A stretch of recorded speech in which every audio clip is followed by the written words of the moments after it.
I'm the only one in the theater, but I think the volume is cranked up to 20. Alright. It's 200 degrees in my car. I want to put the air on, but then if I do, it's going to throw the audio all off. And there's a couple arguing over here in the parking lot, so I'm just going to grin and bear it out here on the Fury parking lot. So recently, there's been a lot of chatter about people aren't going to the movies, and movies that you think would be can't misses are missing. In my review of Fall Guy, I was like, holy shit, this is like a crowd pleaser. Like this, there's no way this can miss. Well, it missed. And then the same thing with Furiosa. This movie is a goddamn work of art, and nobody's going to see it.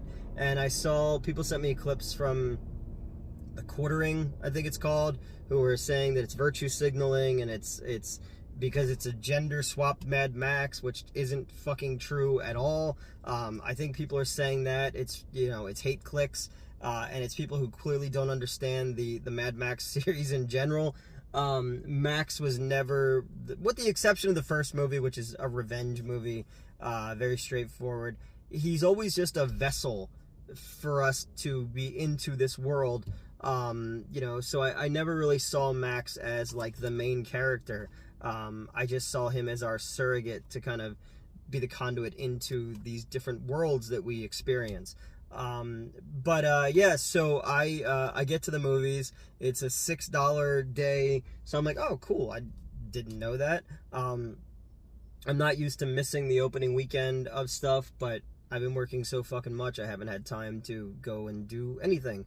I also want to see that movie that's like the first person Jason movie that people are saying is just like 2 hours of a dude walking and then occasionally killing some people, so we'll see about that.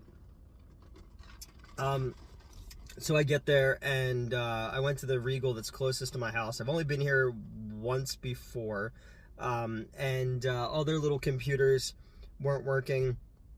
Their touchscreens weren't working, so I had to go up to the front.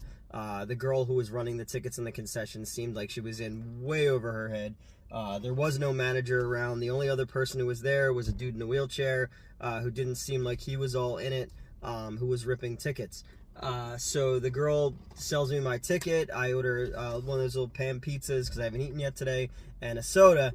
And they can't, 30 minutes later, they can't figure out how to cook the pizza. So I'm like, all right, cool. And then it took another 15 for her to figure out how to do a refund because the manager wasn't answering the walkie-talkie. So I get into my theater, and like you saw in the little clip, it's 1,000 fucking decibels in there. And I'm just like, Jesus Christ. So I come back out, and I'm like, hey, man, I don't want to be a dick, but like, can somebody do something about the audio in there? I'm the only person in there. And they didn't know what I was talking about. They were like, well, it's set that way. It's digital. I was like, no, it's not. I was like, I literally will go upstairs and show you how it works. I've worked on this gear before. These are Christie's. And they kind of just looked at me blankly. Joe Redifer from GameSack on my Facebook was saying the same thing. He's like, they don't know. None of these people know how the booth works anymore. You know, there's no projectionist anymore. It's all on a timer. It's all digital. You get a supervisor, a manager who ingests everything, builds up the show list, and it's on a timer, and it's all digital, and it just rolls, you know? So most people, they don't need an operator. So I'm like, all right, whatever. So I sit down in the theater. It's still, you know, the fillings in my teeth are rattling. It's like that Simpsons thing with the THX where the dude's head explodes. And then the lights go down after 40 minutes of trailers. And then the light directly above me is strobing because they obviously have an energy saver bulb in there, and these buildings are old, set for old, you know, light bulbs. And so it's strobing the entire movie, and I'm like, whatever. It's like I'm gonna fucking rave now. I get it, you know, as somebody who ran movie theaters for 25 years. You know, I started as a concessionist, worked my way up, usher, projectionist, box office, to an assistant manager, to a manager, to a general manager, to a district manager. I even at one point had a little investment in a building that I operated for 10 years. Not a lot, but a little. So when people make fun of me, he says you owned a movie theater. No, I just had an investment stake, and go fuck your own face. So I get it. I understand why the red letter medias are talking shit about movie theaters, and why all these other ones, like, and why people aren't going. It's so fucking expensive, and these places are not run properly, you know? And I was gonna do a back in my day thing, but no, fuck it. And then movies cost so fucking much money that there's no point, like, you can't turn a profit most of the times. So I get it. It's just, you know, it's cutting off your nose to spite your face. Like, all right, well, you don't want things to be so fucking expensive, then tell Hollywood to stop making these movies for so much money. Yeah, I don't know, because you get a lot of little movies that wind up doing well, and I don't care anymore. I genuinely don't care anymore, you know. But I wanted to see this movie. I was very, very excited for Furiosa. I loved Fury Road. Obviously, I'm a big fan of the whole Mad Max series. I think it's amazing that even, like, you know, people talk shit on Beyond Thunderdome. I love Beyond Thunderdome. It's the first one I ever saw, and I just think that it's this weird. It deviates from being a Mad Max movie for a while and becomes an art film, you know, with all, you know, when he goes to the kids and all this kind of stuff. And it becomes this bizarre Australian art film for a while that Steven Spielberg clearly took major influence for Hook, which is a movie that I don't like. You know, you could say, did you need a Furiosa, prequel? No. You know, do you need to fill in those gaps of how she lost her hand and how she cut off her hair and how she was working for Madame Joe and all that kind of stuff? No, you don't need all that stuff at all. Like, you know, but this isn't superfluous at all either. This is, George Miller doesn't seem like the kind of filmmaker who would take us back into the wasteland if he didn't have a story to tell. And he has a story to tell here. This one feels most in line with the second movie, with The Road Warrior, as far as like an old school Marauders kind of vibe to a lot of it. Chris Hemsworth is chewing the scenery and having the fucking time of his life. You can't take your eyes off of him in this movie. He's so fucking good, and he's the leader of this, like, you know, almost like you would see the delineation between Tom Savini's group in Dawn of the Dead and this. Like, they're these roving biker bully marauders, but where the difference between Dementis, who is Chris Hemsworth's character, and Madame Joe is is a cruel monster, but there is control in that. These people see him as a god, whereas Chris Hemsworth's character he's leading through cult of personality. He's you know, he's unable to keep control, and there's factioning off, and you see some of the characters that show back up again in Fury Road and go, oh, okay, that's where that came from, or how, you know, the organic mechanic winds up with the Madame Joe and all that kind of stuff, and you know, where the milkers come from and all. There's a lot of little cool Easter eggs that you do. You didn't need it, but I'm glad that I had it. You know, and also when you get to, you know, this movie adds so much more depth to the scene where Charlize Theron in Fury Road realizes the green place is gone, and she just drops to her knees and the sand is shifting under her, and she screams this guttural scream, and it's washed out by the score. And that scene has so much more power now when you see where she came from and what she went through. So all of that stuff I thought was absolutely incredible. This one is broken up into chapters. We spend about 40 minutes with a younger version of Furiosa, how she's taken from her mother, how her mother is killed. You know, she's crucified in almost like a Conan the Barbarian style way. But, you know, we don't meet up, we don't get Anna Taylor-Joy until like 40 minutes into the movie. And we spend a lot of time with Chris Hemsworth's character, and we start to understand that there is something more to how he became the way that he became, and that leads to the ending of the third act, where I watched a lot of reviews were like, oh, it's so anticlimactic, and they seem like the same people who kind of said the same thing about the third act meetup between Bill and Beatrix in Kill Bill Volume 2. It's far more intimate, and I like that. I like that it didn't need to be bombastic and showy.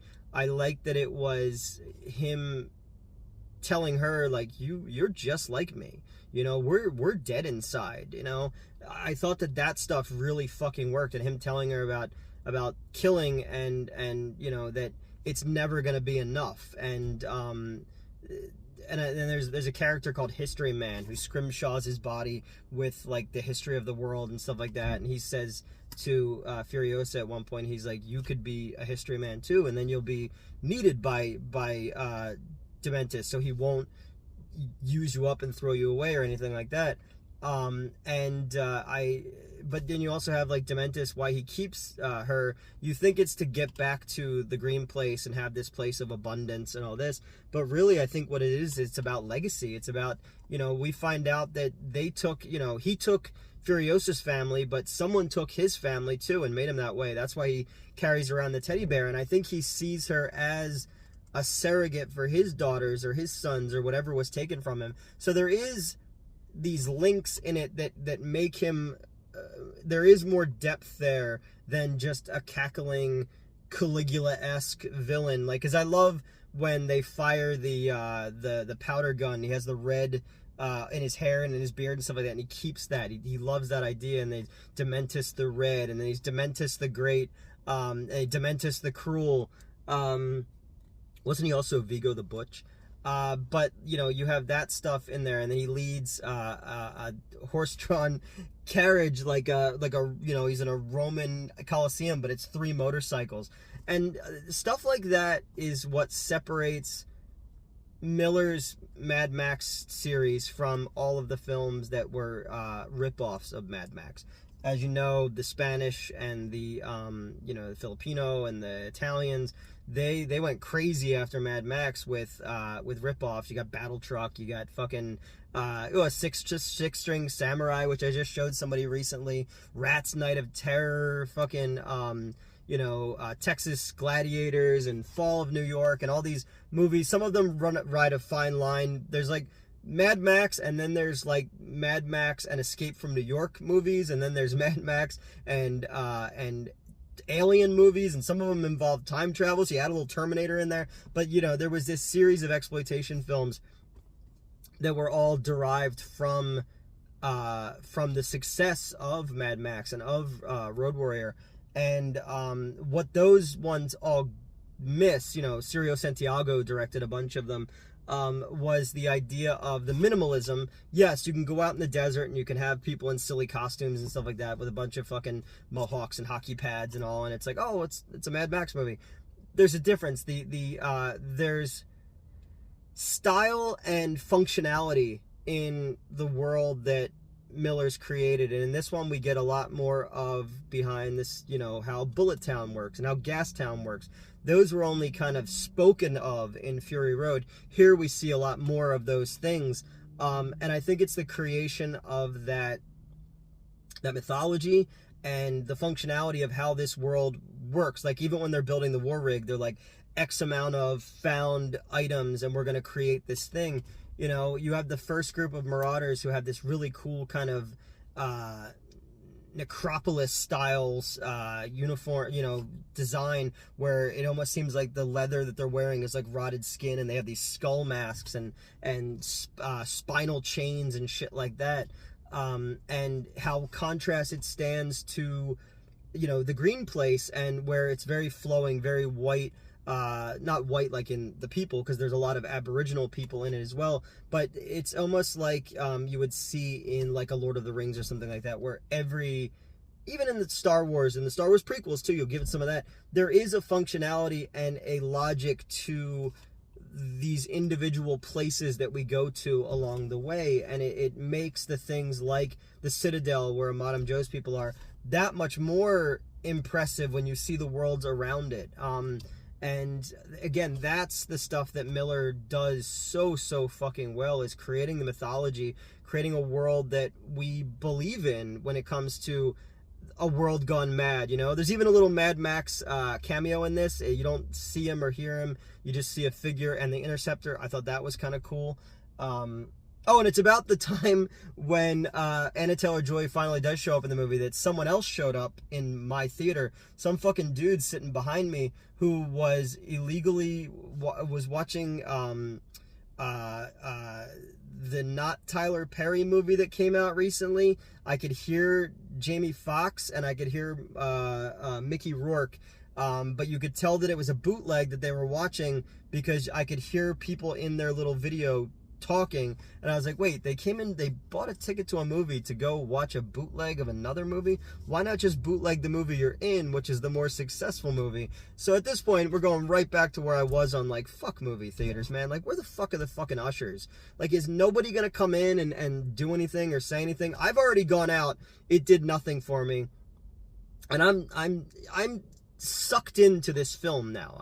I'm in it. Like, I knew I was going to be already. I don't care about the negative things that people are saying online. You look at this film and the colors, and you know, there used to be a YouTube channel called Every Frame a Painting or something like that, and they did one about Michael Bay, and they did one about Edgar Wright and stuff. I remember my buddy Eric Wilkinson from MVD showing me those a while ago because I was like talking shit about Michael Bay, and he showed me that thing, and there was a lot of points they raised in there. I was like, oh fuck, I never thought about that. Like, I never thought about how he frames his films a lot like the director who did West Side Story, who did Star Trek the Motion Picture. I was like, oh yeah, I guess that does make sense, you know. But yeah, the reds and the oranges, and it's such a textured world that like you're sucked in and you're captivated by these frames, not to mention the fucking incredible action scenes that you have in it. Yes, there is a lot of CGI in this one, but there was a lot of CGI in the last one. There's a lot that you just can't do practically anymore, and the director's an old dude, you know. And you know, safety is a major concern. You know, the reason that he only directed the action scenes in Thunderdome was because his assistant director was killed in a helicopter crash while scouting locations for that film, and that had a profound effect on him.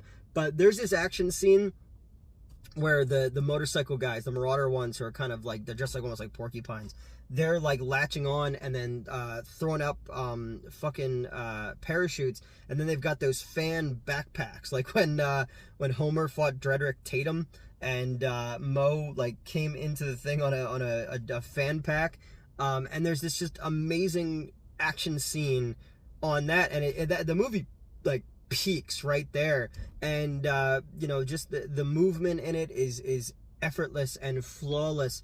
And the little dude who, remember that little guy who was, I think he was Australian, he's like a little person, and he was like a little boy, and he got bullied, and then people said that he was actually a full-grown man, and they created this whole conspiracy theory that like actually he was the bully and he was a full-grown dude, but then it turns out that wasn't the case. He's in this movie. He protects the cabbage. I don't know, despite my negative fucking movie theater experience, I really enjoyed this. I think that this is I think this might be the best movie of the year so far. And I'm amazed all these years later that George Miller can still bring these kind of things to the camera. And I thought Anna Taylor-Joy, despite the fact not speaking a lot, you never have the I'm the boss bitch kind of thing going on that, again, a lot of these websites are complaining about. The old show I used to be on would probably complain about that. You know, oh, the girl boss thing. No, she's fucking wiry, she's resourceful, but you can tell that, like, she's fueled by rage, but at no point is she overpowering the men. You know, she trains with the Praetorian, who's kind of a Mad Max-esque character, and he teaches her everything she needs to know to become the character that we meet in Furiosa. Like, everything that is set up in that movie, you know, is like paid off here. So we understand, again, we understand the world, and if you understand the world, you can accept a lot of this shit. So, you know, as much as movie theater experiences suck, as much as you know, a lot of these websites are right when they talk about how fucking expensive things are and how ridiculous Hollywood is, I do hope that people go see this one because it is really fucking good. And I you know, the Chris Hemsworth alone is worth the price of admission in this one. He's so fucking good and so slimy, and so there's just so much good back and forth in this one, and the action scenes. I really, really enjoyed this one. It's not as good as Fury Road. You know, I would say that, I don't know, I guess I have to do a ranking. I would say Road Warrior would be number 1. I would say that Fury Road would be number 2. I'd say this would be number 3. And then I would go Mad Max, and then I would go Beyond Thunderdome. But I really fucking like all of them, you know? So it's hard to even say that. But yeah, I don't know if there's anything else. It was super loud. It was very expensive until I got my money back finally. I was sitting in a fucking strobe light heaven. And then I was sitting behind a dude who was really enjoying a not Tyler Perry movie. It was a day. It was a day, and I had it. But that is my movie theaters suck, Furiosa is great review. All right, now I'm going to turn the air conditioning on.